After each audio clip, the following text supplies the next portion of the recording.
Extreme Collectibles here with a piece that I don't even know what to say about it. There's nothing I could think of saying that I'm not going to say during the review. I don't even know how to create an intro for this piece, so I bet you're wondering if it's good or bad. Well, let's dive in and just find out. Yeah. Ooh, he was funny looking. Yeah. Minnesota. So, Fargo, one of the greatest movies of all time. True Coat. You want some True Coat? You need that True Coat. You know, it's funny. I guess this is going to be a long intro, but I went to work at a car dealership for 3 weeks. I just, for the purpose of learning the inside and out, I got on the sales team, and wow, they really try and screw you. Like, they teach people how to do that. And if you're a car sales rep and you don't think so, I apologize. But at least the place I did, I mean, it was really low. But now helps me buy cars cheaper. So anyway, let's get into it, y'all.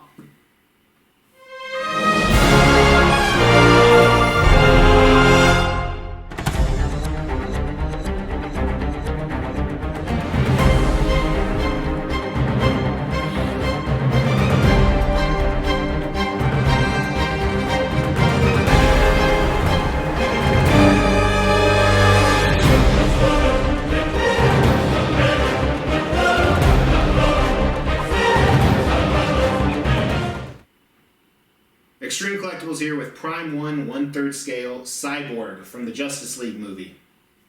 First, they made 350 of the exclusive editions, which this is, which we're going to talk about, and they made 700 of the collector's edition.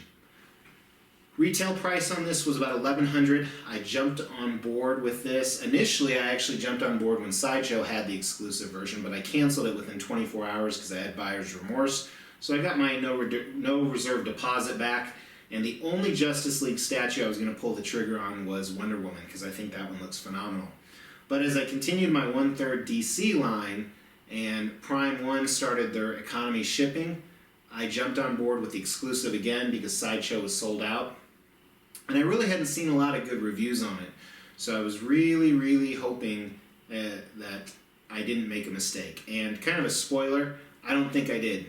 Statue's good. So if you don't want to watch any more of the review, good to go. Came in a very, very large one box, very tall. It was probably at least 4 feet tall, pretty skinny. And there was a lot of pieces, believe it or not. So first, the base is one piece. His legs are another piece that connect to his body right here. Then his arms, the shoulders, are one piece, and then he has quite a number of switch outs for the hands. And then his head is another piece with the switch outs, and then his plate actually pulls off, and you put in batteries there. Batteries not included, 2 C batteries to make it light up, which we're going to talk about the light up feature in a second. But so assembly wasn't as easy as I thought, but it was really exciting. Whenever you have a statue with that many pieces, it was really exciting to see each piece, and I think there's some pros and cons behind it. Retail price was $1,100, and shipping from Prime 1, I want to say it was really cheap. It was like $40, I think, $39. So that economy stuff works. I got it in 2 weeks. And UPS delivered it. I don't know if it was an oversight by UPS or if it really is included in Prime 1's economy shipping. They didn't ask for any money. Usually for any statue shipped from Prime 1, for anything over $800, the carrier, FedEx, UPS, they ask for money. And they didn't. So I have 2 more Prime 1 pieces I purchased on their economy shipping, arriving in 2 days, which this will probably air much later than that. So we'll find out. But I got him. I pulled the trigger on the entire Justice League line, even though I'm not a huge fan of the character in the movie. I like Cyborg from the comics, and I really like this statue. I like it for a number of reasons that we're going to talk about. One of the things I really like it for are the number of switch outs. So first, let's talk about the heads. This is the collector's edition. It's the head sculpt from the movie, which we'll talk about during paint and sculpt. But the exclusive head is this armored, protectant, shielded mask version here, which, to be honest with you, I thought it looked a lot better in the pictures. You can kind of still see the nose below it, and I thought for sure I would display it with this. But honestly, where we're at now and some of the other features we're going to talk about, I think I'm going to go with the unarmored face, which is the collector's edition. So I really didn't need the exclusive. The arms have a lot of switch outs for both the collectors and the exclusive. So the right hand can be a open hand, palm, fingers, couldn't think of the right words to say, or this drill type gun, kind of the blaster he uses when he shoots Superman. And then the left hand again has a hand, or the left arm has a hand, very similar to the right arm here. And then a different type of drill, plasma, discharge gun type option. And one really cool thing about this, you put in the batteries in the chest plate here, and then right here is the button to light everything up. So here is a picture of everything lit up, kind of neat.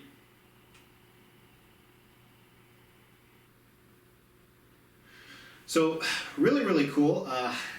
Size on it, I like the fact that it's a 1/3 and it's not a massive base. Yesterday I just reviewed Hush Batman, which is probably about twice as big with the base.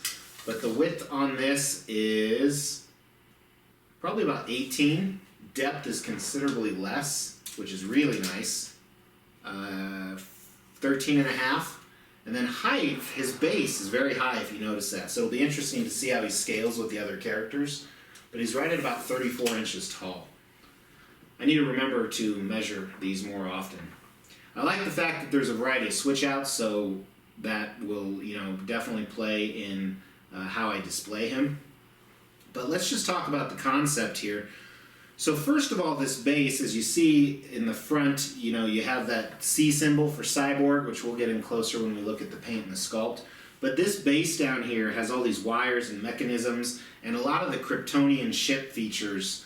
It reminds me of, the whole mother box thing, and when Man of Steel found his ship. So it's very Kryptonian in origin from the movie, at least it looks like it to me, which, as you know, in the movie, Cyborg was created by the mother box, so which wasn't Kryptonian necessarily in origin, but there's a lot of features not only in the base that are also reflected in Cyborg.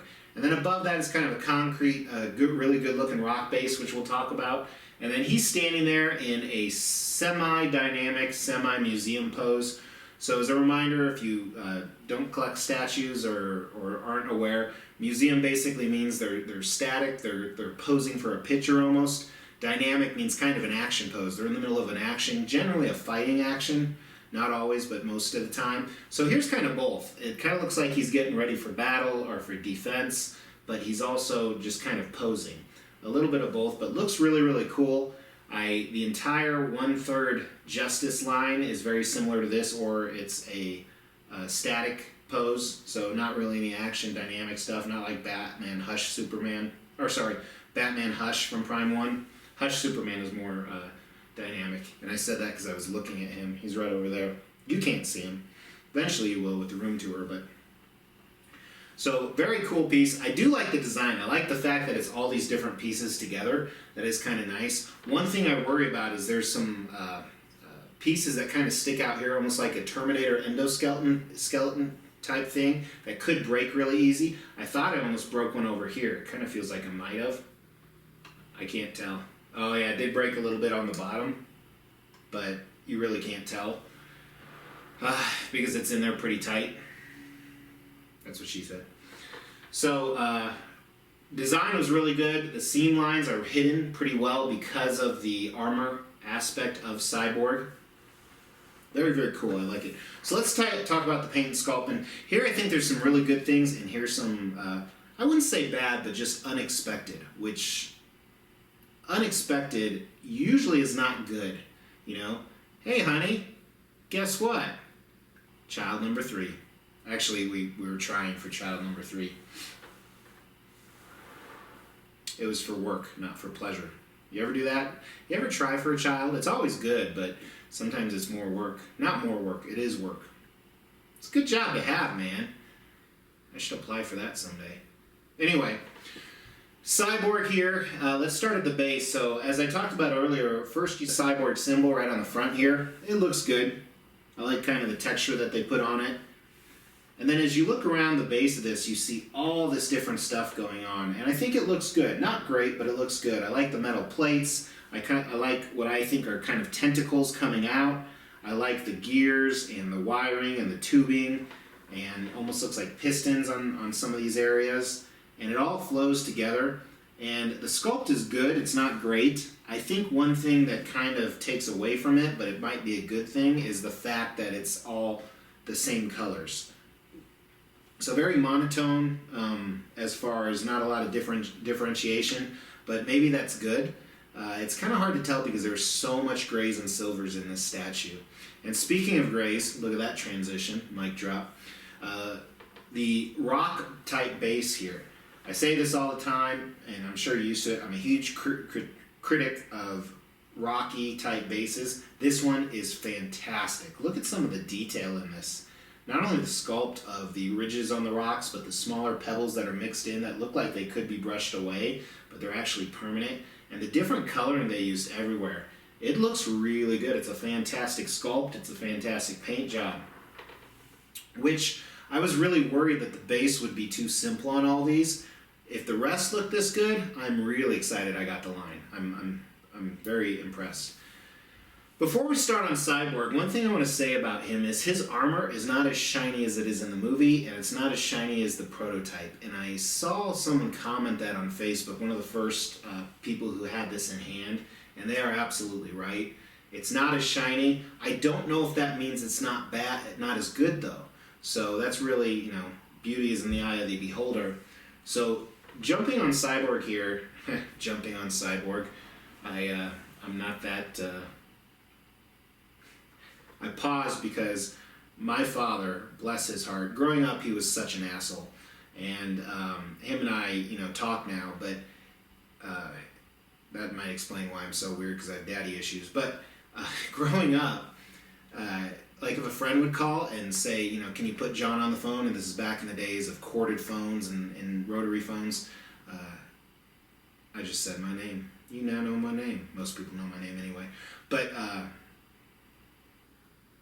I'm just really bothered. I just said my name, and I keep bringing attention to it by saying it. Anyway, back to, can you put John on? Shit, I said it again. What the hell is wrong with me? Can you put Mr. X on the phone? And my father would say, well, I can, but he'll probably break it. Get it? And he was dead serious. He wouldn't do stuff like that. But this review has just became about my father, not about Cyborg. So let's go back into Cyborg. So, before I jump onto Cyborg, it's not really necessarily about sculpt. While there certainly is some sculpt design in this, and I'm sure it was a 3D sculpt, it's a lot about the engineering, because it's more mechanics such as cables and wires and metal parts and screws and things like that. Also encompassed in all that mechanical type stuff is a lot of the Kryptonian mother box type tentacles and armor blades and things like that. So it's going to be a little bit harder to describe than normal. This is going to be a long review. Thanks for sticking with me if you have. So starting at his feet right here, you can kind of see a lot of those mechanics I was talking about. Springs and wires and tubing and screws. And it looks really cool. It looks exactly like you think it would. And moving all the way up, he has some armor kind of around his shins.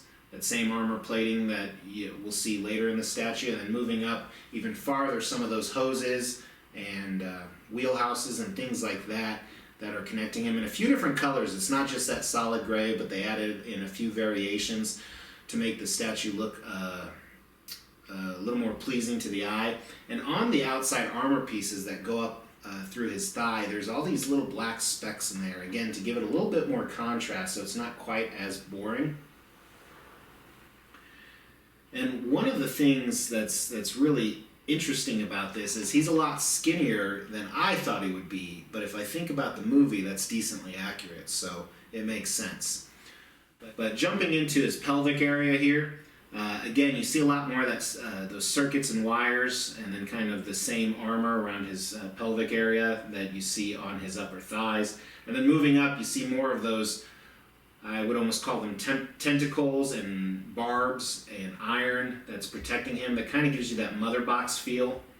All those wires, but they're kind of an armor running up his torso, and it looks really good. I like how they're woven together. And then on his chest plate, you have more of that similar armor, and it's that gray with the black spots on them, and it almost looks like the inside of Cerebro, how the plates are on top of each other. And then looking at his arm, it's kind of a mix of that armor and then some of those mother box type items, and his wiring and gears running all the way down to his hands. His hands look good, very similar to the movie. I like, very Terminator-like. And we're looking at his one gun here. Has some really interesting aspects to it, and I think it is decently movie accurate. It almost looks like a drill, but it's kind of like a proton or a phase cannon of some type. And then his back, very similar to his front, but in a different design. Really, really cool here. Then looking at his unmasked portrait, first I like his neck. I like the, almost it looks like a spine going up to his neck, a robot type spine. And I like the detail of the armor around his chin and his ears. And then on his left eye that's covered up, that red aspect, the red paint job in there, and then the jewel type head where he shoots out the blue light, looks neat. I'm not a fan of his hair. There's something off about it, and I can't put my finger on it. The rest of his skin texture is almost shiny. I don't know what they were trying to do with that. I don't know if that's accurate to the movie. It's just different. It's something I didn't expect, but it's not a bad thing. I'm just trying to decide what it is. There is a decent amount of likeness to the actor. I can't remember his name. I like how they chose this expression because it matches kind of the emotion that he had in the movie for the most part. His eye looks very real, but I think it's a good sculpt and good paint colors around his face, and then his lips, a little bit different shade of darker red in there.